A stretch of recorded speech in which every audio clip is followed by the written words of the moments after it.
Ahora tengo el enorme gusto de presentarles a Ángel Cuadra, que... Ángel, te traigo un micrófono para acá. No, aquí mismo.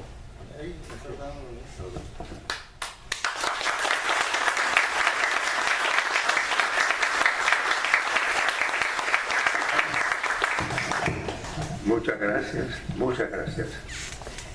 En verdad que se hace difícil hablar o presentar a un hombre como Ernesto Díaz, porque ¿cómo lo vas a calificar? ¿Como un combatiente que está o como un poeta, que en definitiva lo es también? No sabríamos entonces cómo se conjugan estos dos factores en su personalidad. Pero trataré en lo que pueda, pues, hacer un poco de iluminación en el asunto.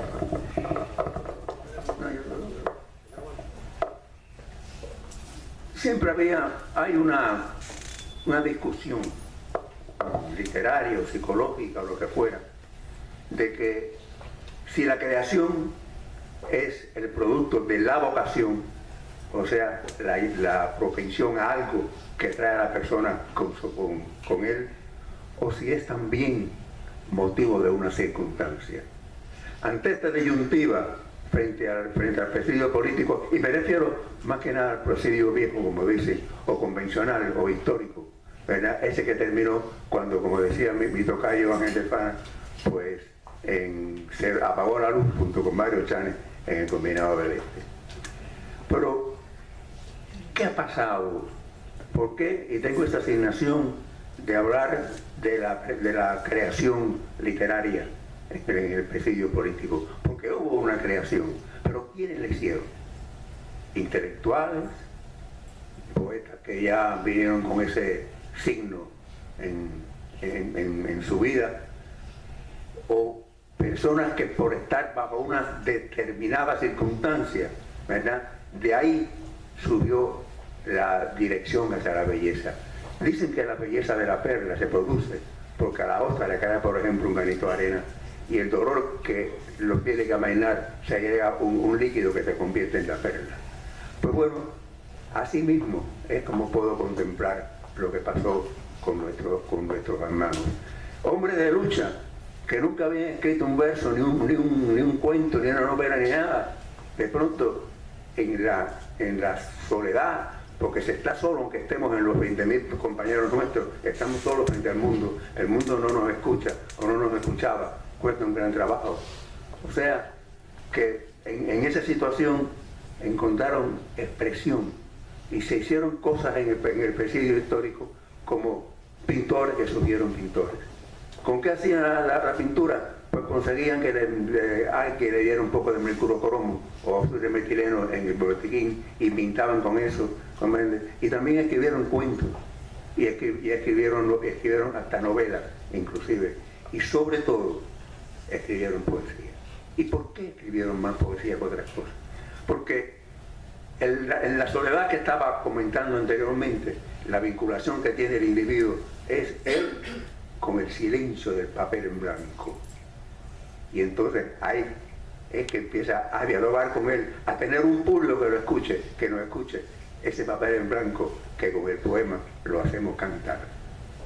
Y yo creo que sí, que la circunstancia se produce. Y este preámbulo es sencillamente porque decía que me costaba un gran trabajo definir a un individuo como Ernesto Díaz, que tiene en una mano el fusil y en otra la pluma. Y entendió también que no hay derrota posible, porque todavía siempre se encuentra un arma más con la cual luchar. Y eso, yo contaré algunas anécdotas que a él no le gusta, pero bueno, no va a decir nada porque es tarde ya. Yo recuerdo unos versos de Ernesto, porque no traje nada de hoy, la memoria solamente, que me pinta el proceso de la creación entre la disyuntiva de la canalización o de la vocación de lo innato. Él dice que, claro, se encuentra como aplastado por las circunstancias, por la noche, pero que de pronto en la noche su alma se revela y crece y se hace un gigante, y escribo un nuevo poema en mi cuaderno. Donde la imagen de la perla y el dolor de la arena produce que él se engrandece, crece, se siente de verdad cuando le viene la vocación que descubrió en Travesí, porque algunos de los que estuvieron en presidio, por la canalización, escribieron o pintaron, hicieron arte, pero que eso pasaría cuando el estímulo pasara. Pero hay otros que en las circunstancias esas han descubierto dentro de sí una zona que ellos mismos no conocían, la zona de una vocación, que no los va a abandonar. Otros lo dejarán, pero los que tienen, como decía Rubén Darío, los que tengan la llaga, que sufran la quemadura, eso no la van a olvidar. Van a seguir escribiendo. Descubrieron, no por la vocación, o quizás por la vocación oculta, pero descubrieron una canalización que está traducida a crear la belleza. Eso es lo que es difícil de explicar, y quizás el público pues no me entienda mucho, muy difícil de explicar. Pero yo recuerdo una anécdota aparte. Muchas veces el gobierno tenía espías en todas partes. Un día a Ernesto se le pierde un cuaderno de poesía de la celda y no lo encontraba nadie. Pero un día lo detienen, lo llevan de nuevo a la seguridad del Estado y empieza a interrogarlo un investigador de ellos con el folleto de poesía de Ernesto que desapareció de su celda, para que viera que ellos lo encontraron. Y entonces empezó a discutir con él, porque le dijo que, mira, tú has escrito esto y pudiera costarte una condena nueva. Y él le dijo, bueno, más o menos, sería como castigar a un jardinero por cultivar flores. Y entonces el individuo quiso seguirle, le digo, sí, pero tú fuiste a sembrarla en un cercado ajeno. Digo, no, yo le pedí prestado su tierra a un amigo para ir a Cuba después y liberarla de ustedes. Eso se muestra cómo estaba dentro de él el combatiente que ahora con la pluma podía combatir. De ahí RN de Castro, porque era lo que decía Ángel Trefana, sí, eran rebeldes y se canjearon muchas veces, o sea, nos tomaban así como eso, y sin embargo no es una cosa indigna, es una cosa maravillosa y dignificante de verdad que tuviera el régimen que tratar el caso de un enemigo, que somos enemigos, que vamos a seguirlo siendo, y precisamente en esa enemistad con el régimen está la calificación de nuestra vida. Ya para siempre vamos con ese signo y seguiremos haciendo todo lo que podamos, como Néstor Díaz lo hace, por la lucha para la libertad para nuestro pueblo. Es importante señalar estas cosas, porque decía José Martí en el prólogo que hace al poeta Walt Whitman, que así cada estado social trae su expresión a la literatura, de manera que por las diferentes manifestaciones de la misma se puede contar la historia de los pueblos mucho mejor que por sus cronicones y sus décadas. O sea, los escritos, la historia hecha por el vencedor o por el que está en turno, esto que ha hecho el régimen nuestro, el régimen impuesto en nuestra patria, que ha tergiversado por completo la historia. ¿A quiénes le corresponde rectificarla? No podemos morir sin hacer la rectificación. Nos quieren cambiar la historia, nos la quieren cambiar a su modo, y ya Martí era socio con verdad muy fuerte de Carlos Marx, etcétera, etcétera, y todas esas cosas pues le vienen sembrando la mente a la gente joven que no saben distinguirla, y como tú les hablas de Martí, te dicen, el tipo ese, como me dijo un día una alumna, profesor, el tipo ese no me gusta. Y claro, esta muchachita la habían ofendido en la escuela, sus padres estaban en contra, la escupieron, etc. Y cuando le plantean en Cuba que este es el autor intelectual del asalto en Moncada, se sienten espantados. Tenemos entonces que rectificar la historia, y creo que también una forma de hacerlo es con la creación artística. Y eso no es nada nuevo. En el siglo XIX, la literatura cubana en el exilio fue superior que la que escribieron en Cuba bajo el régimen español. La mejor novela se escribió de los poetas como Heredia, como Cenea, como Martí, dieron una manifestación poética extraordinaria.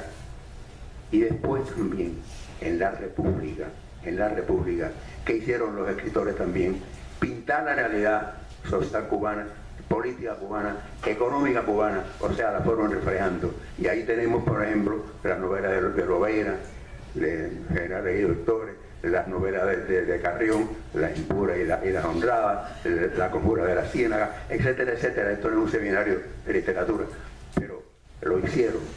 Y quiero señalar lo siguiente. Hay un libro muy interesante que le valió a su autor que le dieran el premio o la nominación del poeta nacional, que fue Agustín Acosta. Agustín Acosta escribió un buen día un libro, La zafra. ¿Qué contenía la zafra? Pues contenía todo el mecanismo y todo el movimiento de la producción industrial azucarera. Esas cosas, esos detalles, inclusive, ¿qué cosa viene eso después? Y alguien le dijo, cuéntanos. Y alguien le dijo que, bueno, ¿por qué escribía eso en verso? Y decía, bueno, no, se lo puede escribir en un artículo de periódico. Y Agustín respondió, sí, pero es que muchas veces cuando la poesía toca algo, la hace más trascendente. Y claro, hay trascendencia en eso. Lo que he escrito en esto es trascendente. Me tomé la facultad y me la tomo de repetirla. Y tuve el privilegio de ser el que hice el primer prólogo de su obra cuando estábamos ambos en la cárcel de Boniato, que titulé en estos días La indulgencia bizarra, etc. Pues bien, cuando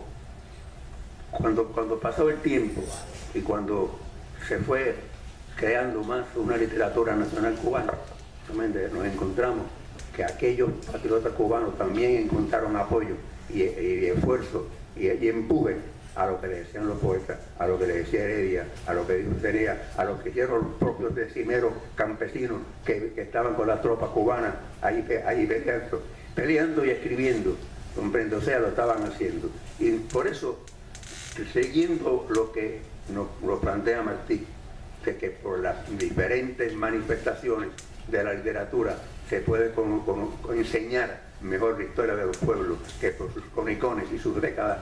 He de decir aquí, lo repito, creo que el mejor libro de poesía infantil en el siglo XX, hecho por un cubano, lo hizo el Neto.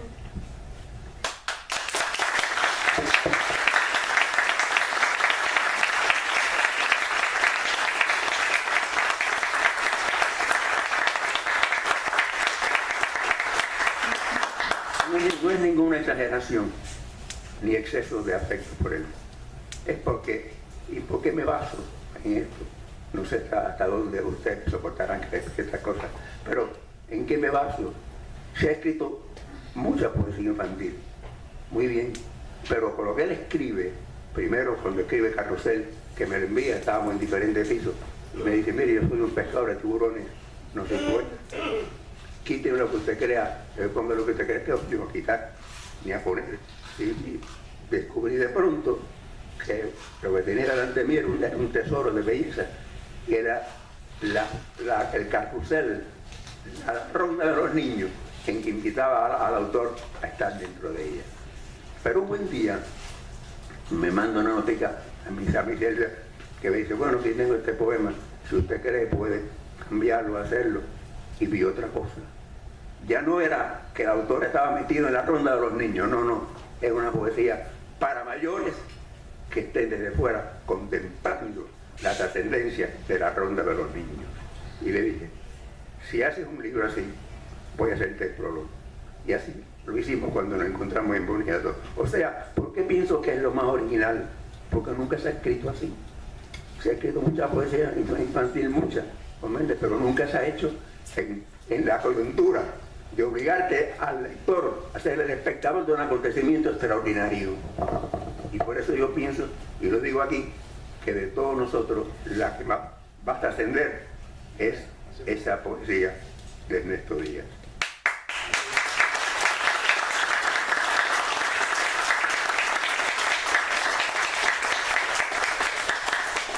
Y que si la historia, y con esto termino, y que si la historia sirve también para aclararse a través de la literatura, bueno, la literatura escrita en el presidio tiene que ocupar, se ha ganado un lugar modesto pero muy importante en la historia de la literatura cubana. Y claro, repitiendo lo que Martí dijo hablando de Walt Whitman, se podrá entender por las distintas manifestaciones de sus escritores mejor la historia de los pueblos, esa historia que tenemos todo que rehacer y que en este caso está contribuyendo Ernesto Díaz con los rehenes de Castro.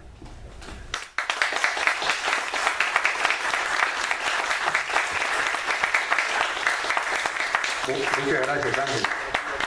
De verdad que yo me alegro que tú hayas tocado ese punto de la poesía infantil, porque yo creo que nadie mejor que tú para poder hacer ese aporte. Y yo quisiera pedir, porque aquí hay dos de los hijos de Ernesto que inspiraron esa magna obra. Yo pidieron un aplauso para ellos dos.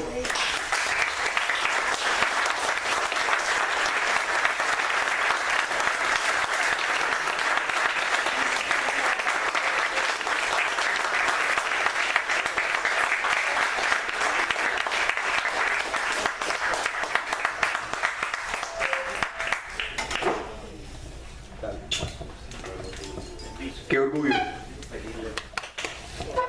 Valió la pena. Quisiera pedirle Dice la canción. a nuestro hermano de lucha, Ángel Cuadra, que no deje fuera la historia en la que él está envuelto con Ernesto Díaz Rodríguez y salva esa obra literaria de Ernesto dentro de la prisión. No me dejes esa historia fuera. ¿Quién fue quien salvó la poesía escrita por Ernesto Díaz Rodríguez dentro de la prisión? Bueno, todos los que apreciamos lo que él escribía. No me niego. Sin humildad, por favor, dígalo, que usted fue quien la sacó. Bueno, yo fui uno más. Yo fui uno más nada más. Y me siento muy a gusto con ellos. Así que, ¿qué le voy a decir a este? Mi hermano? Todo lo que le diga él lo sabe sobre de mí para él. Así que esa es mi respuesta. Todo lo mismo. Él mismo se sacó por la calidad de lo que escribió y por su persona.